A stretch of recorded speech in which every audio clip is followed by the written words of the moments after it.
श्री स्वामी समर्थ. अवधूत चिंतन श्री गुरुदेव दत्त. नमस्कार मंडळी, आपल्या त्रिमूर्ती परिवारामध्ये तुमचं सर्वांचं खूप खूप मनपूर्वक स्वागत आहे. बघा, 12 ऑगस्ट रोजी अमावस्या आहे आणि 13 ऑगस्ट रोजी श्रावण सुरू होत आहे. तर अमावस्याच्या दिवशी आपण कोणत्या सेवा कराव्यात, अमावस्याच्या दिवशी मी एक उपाय सांगणार आहे. तो उपायही तुम्ही करायचा आहे. आपल्या मुलांवरून एक वस्तू ओवाळून टाकायची आहे आणि अमावस्याच्या दिवशी संपूर्ण दिवस आपण काय करायचं आहे ते आपण या व्हिडिओमध्ये बघूया. चला तर व्हिडिओला सुरुवात करूया. तर मंडळी बघा, 12 ऑगस्ट रोजी म्हणजेच बुधवार आहे. या दिवशी पूर्ण दिवसभर अमावस्या आहे. ही अमावस्या आदल्या दिवशी 11 तारखेला उत्तरात्री 1:53 चालू होते. म्हणजेच ही अमावस्या 12 तारखेला पूर्ण दिवस आहे. तर बघा, आता या अमावस्याच्या काळामध्ये सकाळी आपण जेव्हा आंघोळ करतो तेव्हा आपल्या अंगाला पंचगव्य भेटतं बघा केंद्रामध्ये. ते पंचगव्य लावून आंघोळ करायचे आहे. याने काय होतं, तर याने आपल्यामध्ये जी काही निगेटिव्हिटी असते ती निगेटिव्हिटी दूर होत असते. ओम त्र्यंबकम यजामहे सुगंधिम पुष्टिवर्धनम उर्वारुकमेव बंधनान् मृत्युर्मुक्षीमामृतात् हा मंत्र बोलायचा आहे. महामृत्युंजय मंत्र आहे हा, किंवा गायत्री मंत्र बोलून आपण आंघोळ करू शकता. आंघोळ करताना आपल्या घरामध्ये जेवढे सदस्य असतील तेवढ्या सगळ्यांनी अशा पंचगव्याने आंघोळ करायची आहे. त्यानंतर आपण तुळशीची पूजा करायची आहे आणि सूर्य भगवान यांना अर्घ्य द्यायचा आहे. बघा, आता ज्या अमावस्या असल्यामुळे आपण काय करायचंय, आपल्या घरातील जे काही जाळे जळमाटे आहेत ते काढायचे आहेत. कारण ज्या घरामध्ये जाळे जळमाटे असतात त्या घरामध्ये राहूचा वास असतो आणि असं छान असं घर आपण स्वच्छ करायचं आहे. पूर्ण घराचे फॅन वगैरे जे असतात त्यांचे पूर्ण जाळे जळमाटे वगैरे काढून टाकायचे आहेत. आणि ज्यावेळेस आपण लादी पुसतो त्यावेळेस आपण त्या पाण्यामध्ये लिंबू टाकायचं आहे, गोमूत्र टाकायचं आहे, हळद टाकायची आहे आणि जाडं मीठ भेटतं बघा, खडं मीठ म्हणतात त्याला, ते मीठही टाकायचं आहे आणि छान अशी लादी पुसून घ्यायची आहे. त्यानंतर ज्यावेळेस आपण देवघरात आपण देवांची पूजा करतो त्यावेळेस देवघरही पूर्ण स्वच्छ करायचं आहे. गोमूत्र टाकून पाण्यामध्ये आणि गोमूत्र टाकून छान असं देवघर पुसून घ्यायचं आहे. त्यानंतर आपण देवांची पूजा करायची आहे. आणि ज्यावेळेस आपण आता हा अमावस्येचा काळ आहे बघा, आता याच्यामध्ये आपण कोणत्या सेवा करायच्या आहेत तर आपण यामध्ये नवनाथ पारायण करू शकतो. आणि नवनाथ पारायण केल्यामुळे आपल्या म्हणजे आयुष्यामध्ये जे काही विघ्न असतात ते विघ्न दूर होत असतात. ज्या काही अडचणी असतात त्या दूर होत असतात. नवनाथ महाराज हे सगळ्या देवतांचे म्हणजे सगळ्या देवतांनी ज्यावेळेस म्हणजे स्वर्गामध्ये ज्यावेळेस नवनाथ होते, नवनाथ, त्यावेळेस सगळ्या देवतांना त्यांनी सळो की पळो केलं होतं. असे हे नवनाथ आणि अशी ही त्यांची ताकद आहे. त्यामुळे नवनाथ पारायण करणं हे खूपच म्हणजे अमावस्येच्या दिवशी करणं खूपच हे रामबाण उपाय आहे. आपल्या आयुष्यात जे काही संकट असतील ते संकट हे पारायण केल्याने दूर होत असतात. ज्यावेळेस आपण पारायण करू त्यावेळेस आपण अगरबत्ती किंवा धूप लावायचे आणि ती जी रक्षा म्हणजे ताटामध्ये किंवा प्लेटीमध्ये पडेल ती पारायण संपल्यावर संपूर्ण घरामध्ये टाकायची आहे. श्री स्वामी समर्थ हा मंत्र बोलायचा आहे आणि ती रक्षा पूर्ण घरामध्ये टाकायची आहे. तसेच आपण या दिवशी स्वामी समर्थ महाराजांचं स्वामी चरित्र वाचू शकता. या दिवशी आपण अजून अमावस्या असल्यामुळे आता आपण संध्याकाळी काय करायचंय बघा, ज्यावेळेस आपण सांज 3 सांजची वेळ होते त्यावेळेस आपण कोहळ्याची सेवा पण करायची बघा. आता कोहळा म्हणजे आपण घरामध्ये कोणी आतून बांधतं किंवा कोणी घराच्या दरवाजाच्या बाहेरून बांधतं. कोहळ्यामध्ये निगेटिव्ह जी काही ऊर्जा असते ती ऊर्जा शोषून घ्यायची ताकद असते.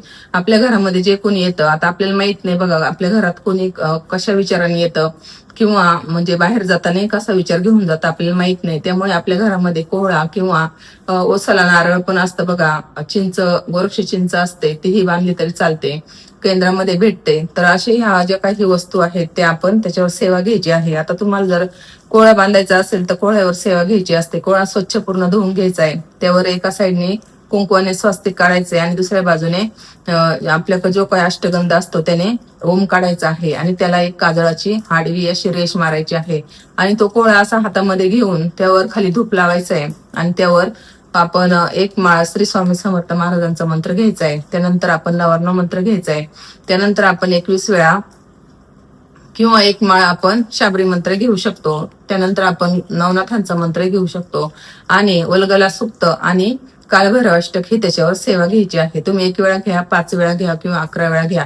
जेवढी सेवा तुम्ही त्याच्यावर घ्याल तेवढं ते पॉवरफुल होत असतं. आणि त्यानंतर आपण हे 8च्या नंतर हे आपण संध्याकाळी 8च्या नंतर हे आपण घराच्या आतमध्ये किंवा बाहेर बांधायचं असतं.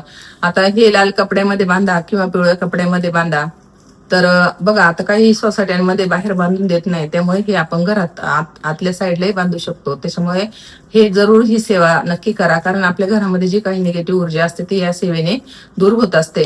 आता त्याच्यानंतर बघा आपल्याला अजून काय करायचंय, तर आपल्या घरामध्ये जी काही आजारी व्यक्ती असतील त्या व्यक्तीवरून आपल्याला नारळाचा उताराही करायचा आहे. आपण एक नारळ घ्यायचंय, नारळाला शेंदुराने त्रिशूळ काढायचा आहे आणि जी काही व्यक्ती आजारी आहे किंवा म्हणजे आजारी नसेल तरी अमावस्येच्या दिवशी हा नारळ उतारा केल्याने आपले जे काही आपल्यामध्ये निगेटिव्ह ऊर्जा असते ती दूर होत असते आणि आपले विघ्न हे दूर होत असतात. तर जी व्यक्तीचा तुम्हाला नारळ उतारा करायचा त्यांना एका आसनावर बसवायचंय आणि नारळाची शेंडी त्या व्यक्तीकडे करायची आणि ते नारळ त्या व्यक्तीवरून 11 वेळा उतरवायचं आहे. श्री स्वामी समर्थ महाराजांचा मंत्र तुम्ही म्हणू शकता आणि ते नारळ उतरवल्यावर ते नारळ बाहेर कचरा कुंडीमध्ये टाकून द्यायचं आहे. ते नारळ टाकताना मागे बघायचं नाही किंवा नारळ टाकून झाल्यावर कोणाशी बोलायचं नाही. घरी येऊन आपले हातपाय धुवायचे आहेत आणि नंतर आपल्या कामाला लागायचं आहे.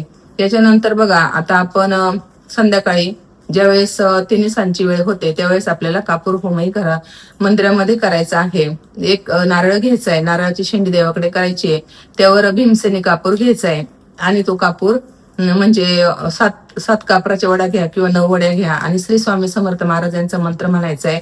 जोपर्यंत त्या वड्या जळत नाही तोपर्यंत मंत्र म्हणत राहायचा आहे आणि ते पूर्ण नारळ आपल्या घराच्या पूर्ण जेवढं आपलं घर आहे, तुमची 1 खोली असेल, 2 खोली असेल किंवा 3 खोली असतील, पूर्ण घरामध्ये ते नारळ फिरवायचंय, दरवाजामध्ये नेऊन पुन्हा आपल्या मंदिरात ते ठेवायचं आहे. जोपर्यंत त्या वड्या जळत आहेत तोपर्यंत आपल्याला हा मंत्र म्हणायचा आहे. याने काय होतं तर याने आपल्या घरामध्ये जी काही निगेटिव्ह ऊर्जा असते ती दूर होत असते.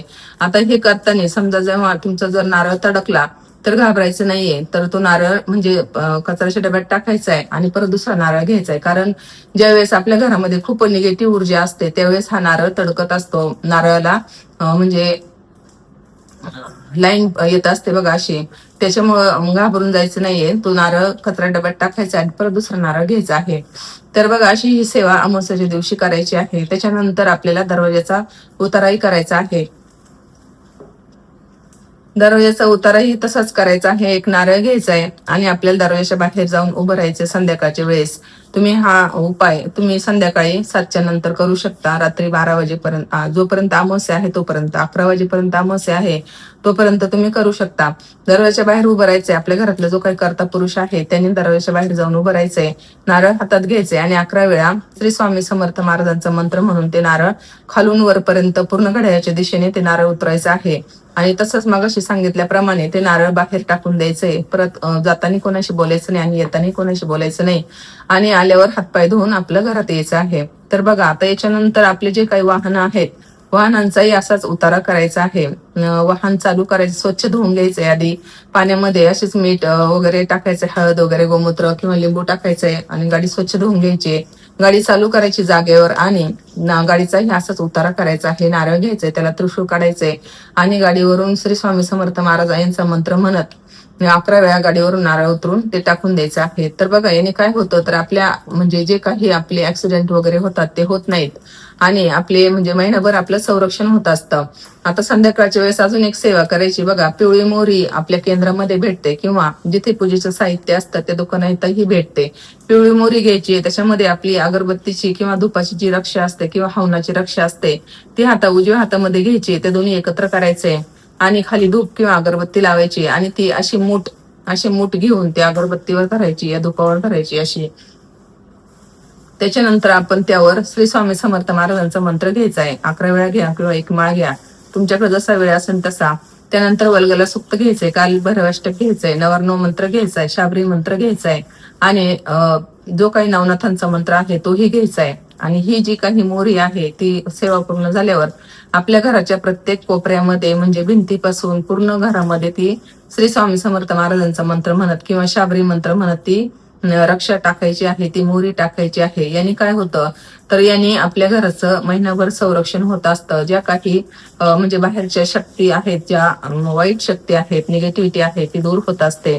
दरवाजामध्ये टाकायचं आहे. आता तुम्ही जर गावाला वगैरे राहत असाल तर गावाला आपल्या घरामध्ये टाका, घराच्या बाजूला टाका, शेतात टाका, तुमच्या जे काही गेट वगैरे असेल तुमचं त्याच्या बाजूला टाका. याने काय होतं तर याने आपल्या पूर्ण महिनाभर आपल्या घराचं संरक्षण होत असतं. हे संरक्षण कवच आहे. तर अशा या सेवा या अमावस्येच्या दिवशी करायच्या आहेत. तर बघा आता एक तुम्हाला अजून एक उपाय सांगते. आपल्या आईने आपल्या मुलांवरून ही एक वस्तू उतरून टाकायची आहे.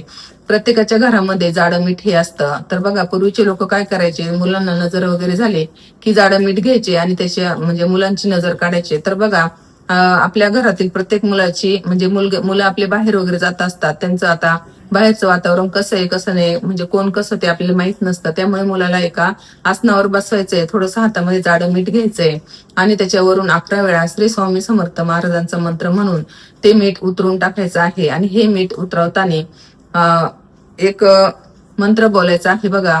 म्हणजे ही सगळ्यांनाच माहित आहे, आल्याची गेल्याची बाहेरच्याची घरच्याची दारच्याची सगळ्यांची ज्याची कोणाची नजर असेल त्याची नजर उतरून जाऊ दे असं म्हणून ते मीठ पाण्यामध्ये टाकून द्यायचं आहे. आता ही म्हणजे खूप पारंपरिक नजर काढण्याची पद्धत आहे बघा. आपली आजी पणजी या पूर्वीपासून हे करत आलेले आहेत आणि हे सर्वांनाच माहिती असेल तरी पण सांगितलं, कारण कधी कधी आपल्याला आठवण नसते बघा. काही गोष्टी आपल्याला माहित असतात पण त्या ऐन वेळेस आपल्याला आठवत नाहीत. तर ही अशी अमावस्येची सेवा सगळ्यांनीच करावी.